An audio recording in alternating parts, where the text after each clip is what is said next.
You guys remember that lieutenant colonel that bucked at the system and is still continuing to poke the bear even how many weeks later against some of the top military officials, including the Commandant of the Marine Corps, General Berger, and also Central Command General McKenzie, which he is now officially pressing charges against them, and it's not looking like this is slowing down anytime soon. Now, I want to tell you guys before we even move on, there's like 5 or 6 videos. If you're coming in at this one, probably not the best one to jump into. You're not going to watch the very last Harry Potter and be like, I don't know what happened. What happened? What happened? There's just too much shit to cover, okay? You got to go back if you really want to get into it. And there's too much to even TLDR this thing right now. So for the sake of clarity and brevity, just watch those. And for you guys that are coming back, thank you. Appreciate it. If you've been staying for the ride, please like, comment, subscribe, as we've been covering this crumb trail pretty much, as he's been leaving it out for us and covering this on pretty much a weekly basis now. So here's the newest video that he's talked about some of the charges he's bringing against some of the top U.S. military brass. Lieutenant Colonel Stu Scheller, I am still, as of making this message, a United States Marine infantry officer. Been advised through the legal channels that continued challenges to the military and political leadership could result in pretrial confinement and or escalation of my legal situation, which I'll get into momentarily. And I stated then that I understood that I might lose my battalion commander seat, my retirement, and my family stability. As it has played out, I have in fact lost all 3 of those things. Would I do it again? I don't know. But I can't explain to you why. Update on my legal situation. So the Marine Corps has offered me a very fair deal. Instead of court-martial, they've offered me non-judicial punishment for violation of 2 articles, as long as I'm willing to resign my commission, give up my retirement, and accept a general discharge under honorable conditions, which is pretty fair. But there's, the deal hasn't been signed. I haven't agreed to it, neither have they, and I acknowledge that making this video might destroy that deal. And if the Marine Corps, after this video, decides they want to go in a different direction, I'm prepared to go in that direction and see where it goes. I didn't make it 17 years in the Marine Corps and as a battalion commander by saying whatever I wanted, whenever I wanted. But as I sat here and looked at the fundamental changes that needed to take place in our key organizations, I just didn't see anyone else speaking up. To all the retired generals that wrote a very strongly worded accountable. For example, Secretary of State Blinken just testified in Congress and got beat up, justifiably. But why General McKenzie, who was the CENTCOM commander from Trump to Biden, didn't have to answer those same tough questions. Afghanistan has been a DoD run and led mission for the last 20 years. Why the Department of State is taking the face shots to the fall is beyond me. I think it may have to do with the post-Vietnam generation that feels the need to show respect to service members to the expense of not offering criticism that I think our General Officer Corps rightfully needs. I think history has demonstrated that general officers don't always have the right answer. Before I get into my way, one other comment I want to make, and that's to General Berger, the Commandant of the Marine Corps. General Berger, sir, your pivot and transition to the next fight, I think, is admirable, and I think it's for all the right reasons. But I offer to you, if you can't hold senior leaders accountable, then it's all for nothing. You had a predecessor that talked about an awakening. He talked about the role of the Commandant was to protect the very soul of the Marine Corps. But he focused on the NCOs that, in my opinion, have fought very bravely and valiantly for the last 20 years. I do believe there's an awakening that needs to take place, but it's not at the NCO level. It's at the general officer level, the people that are not being held accountable, the people that are leading this organization. And I ask that you use your leadership to use some introspection and look at the problems that are occurring. I'd also like to address General McKenzie. Sir, you made comments that are public record on August 31st that stated you made bad assumptions, that you left hundreds of Americans in Afghanistan, and then you itemized pieces of equipment that total hundreds of millions of dollars. I know you are a great American. I know you didn't intend to fail. I know you have served very honorably and are probably a great leader. But that doesn't absolve you from the accountability of your bad assumptions.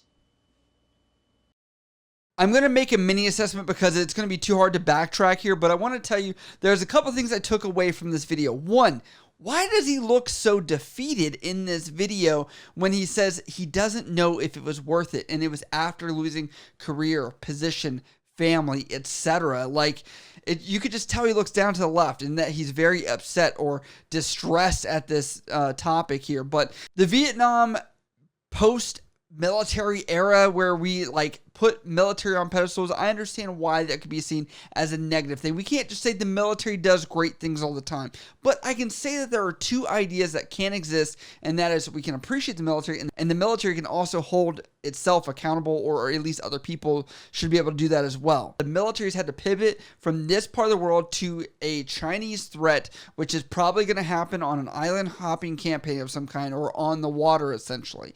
Now, looking at this, he's like, we shouldn't worry about the NCOs. They're good. They've been solid. Yes, that's true, but we haven't had communication breakdown like we could have with a near peer adversary, where it doesn't matter what general is at the top, you're going to require sergeants, staff sergeants, junior officers, all these people to think on their feet fast and probably without much direction. Yes, I believe that there should be accountability for every single person, because if I'm accountable, so is everyone else. And I think that's across everywhere. But I also want to say, I don't want to say that we should not focus on those NCOs, because they are going to be a pivotal point in any war that we fight in the future. Now let's get to those charges that he is talking about.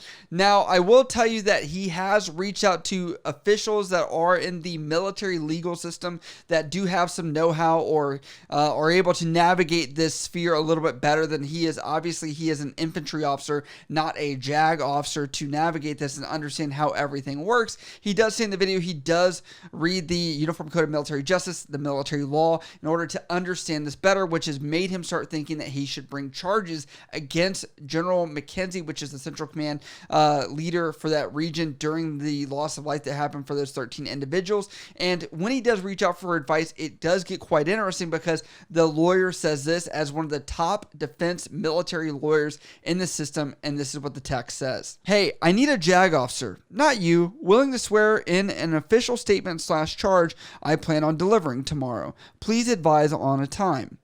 This person responds back anonymously and says, sorry, I can't do that for a number of reasons. I further advise you not to pursue this idea of preferring charges against a senior commander, as it will only cause you prejudice and potential legal harm. Give me a call if you have any questions, or if you intend or pursuing this any further. He does not post anything further from their text messages. Obviously, if he did want to talk about it, he would talk over the phone. I think that anybody in this situation talking with Lieutenant Colonel Scheller would probably say, I'm not going on the record because I know you could share this.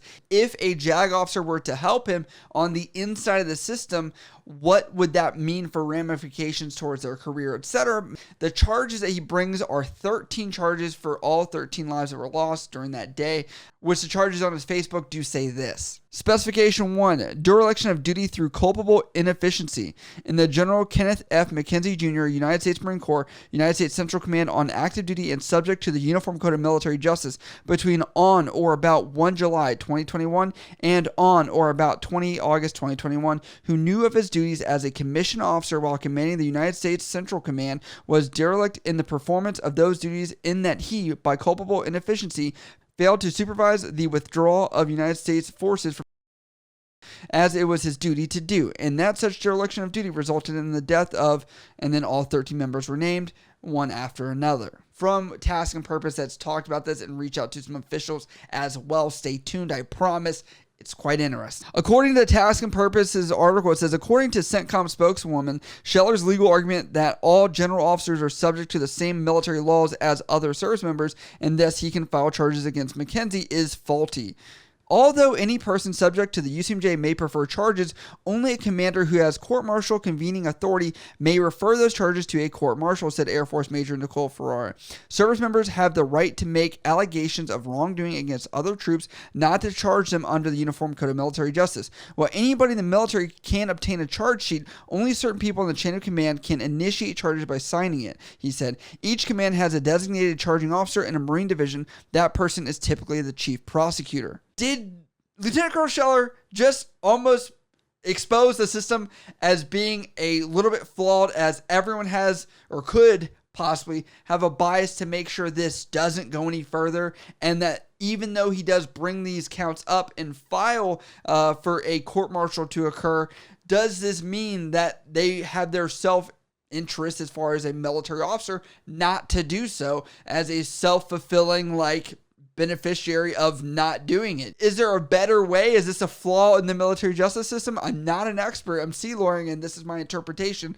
If you are a JAG or whatever else, please comment below if this is kind of what I'm getting from the situation, but there's more to it. And then actually quotes General McKenzie from some of his statements earlier in August, talking about the situation in the middle of the East over there, where essentially the leg that you could say that Lieutenant Colonel Scheller is trying to stand on is not as strong as he thinks it is, and they quote him saying this: "Plans such as this are built upon a number of facts and facts and assumptions change over time. While observing the security environment deteriorate, we continue to update our facts and assumptions. When the evacuation was formally directed on August the 14th, we began to carry out our plan based upon the initial assumption that security forces would be a willing and able security partner in Kabul defending the capital or a matter of weeks or at least for a few days," McKenzie also said. "Within 24 hours, of course, the military collapsed, completely opening Kabul up to in advance." And according to some of their experts that are in the legal field, they think this is not enough to show that General McKenzie would be negligent. Let's break this down. Now, we have not seen any official action, as I think the public opinion, which is still there if you look at his page, and you can see on Task and Purpose comments and various other places where he is at, I do think eventually the public is going to say, where is the action? Because if what is true from this article talking about it, where the charges cannot be official unless a convening authority allows it, and this is just a massive dud, people are going to say, Lieutenant Colonel Scheller, where is action? We need to see something, right? Second off here, he has pretty much bypassed most of his legal advice or people that are trying to give political advice, etc. at this point. He has just a unorthodox point of view, which I would say he has done things out of order, out of line, which has made him notable. But in order to play ball, you're going to need money and influence at some point, which I will say he is going to need to make allies if he decides to go down this political sphere, which it seems like he's trying to go down, but we're not entirely sure because he has been half dismissive of comments about running for presidency and also half dismissive about running for Congress, etc. Stuart Scheller, in my opinion, is looking at this in regards to chump change. Family is going to be taken care of. If you really follow this through, I would say if he plans anything, he has to think big. Unless there's something I'm not seeing, I still want to say there is so much more he would be capable of to leverage this, which I don't think he's really executed on. Now, I know a lot of you guys love the chess piece breakdown from the previous video, from everything he's talked about. If you want to see his entire cryptic message of chess here, I want you to go to the last video, the one previous before this, only a couple days ago. You can see the entire breakdown from all of his posts, but he does add at the end of the post bishop to c4. Now, I'm going to give a huge shout out to a buddy, Jensen Osierto, which is actually a member of the squad over here that's helping out with chess because I don't know everything. So according to our last play, it looks like white plays c4, which black would move the knight to f3, which would be a typical developing move. And then it looks like white solidifies the center with e3, also freeing up the light square bishop. Black takes c4 pawn. White takes black pawn with the move bishop to c4. White now controls the entire center with a beautifully connected pawn chain along with the active light square bishop. Black's pawns are uncoordinated, separated by 3 islands, one that's double and one that's all by itself. It cannot contest against white's control over the center. This is why I have friends that know chess, and it makes sense when they explain it to me, but I couldn't explain that myself. So, and also, where do you think this is going, as a Steam is kind of I don't want to say stagnated, but it's really out of his hands now, as this is going to end up in a convening authority's jurisdiction to say yay or nay if they're going to move forward. Do you think it will happen, or do you think it won't happen?